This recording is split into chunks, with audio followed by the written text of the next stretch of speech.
विठ्ठल भेटीची ओढ, श्रींच्या पालखीचे पंढरपूरकडे प्रस्थान, 700 वारकरी पायी वारीत सहभागी.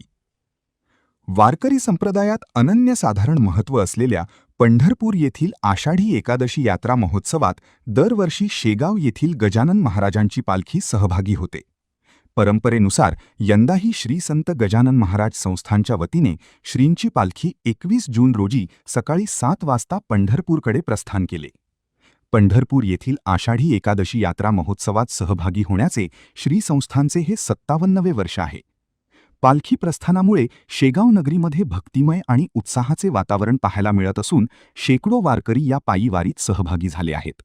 सुमारे 700 वारकरी, टाळकरी, पताकाधारी आणि सेवेकरी जय हरी विठ्ठल गण गण गणात बोते या अखंड नामघोषात श्रींच्या पालखीसोबत पायी वारी करणार आहेत.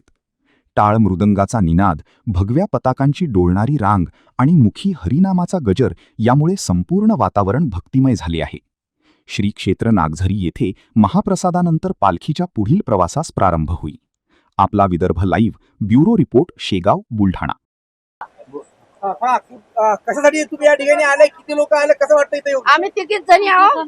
खूप चांगलं वाटत आहे. मी 18 वर्षापासून येत आहे. माझी गुरु माऊली आहे गजानन बाबा. मला खूप चांगलं वाटतंय. काय भावना आहे? खूप भावना आहे माझी देवाविषयी, मी सांगू शकत नाही शब्दात. काय सगळं घातलं? कशासाठी आले होते आज? दर्शनासाठी आलो. दर्शनासाठी दरवर्षी दर्शनासाठी येतो. आता पालखी रवाना झाली. हो, काय पाहिलं सगळं चित्र याचं? नागझरी पर्यंत चाललो आम्ही आता. माऊलीची पालखी जी आहे ते मार्गस्थ झाली. खूप छान वाटतंय. आज आमचा योगायोग झालाय. आम्ही नातीच्या वाढदिवसानिमित्त गजानन महाराजांच्या दर्शनाला आलो होतो. आम्हाला पालखीचं दर्शन झालं, वाटी लावायला मिळाली पालखी. खूप सुंदर वाटतंय, खूप छान वाटतंय. आता पालखी पुढचे 2 महिने प्रवास करणार आहे. गजानन महाराजांचे सगळे वारकरी शांततेत जात आहे. काय संपूर्ण भावना आहे यांच्या सगळ्या वारीबद्दल? खूप छान असते. यांच्या दिंडीचा अनुभव खूप सुंदर आहे. आम्ही कधी घेतलेला नाहीये, पण ऐकून आहे की खूप छान आहे.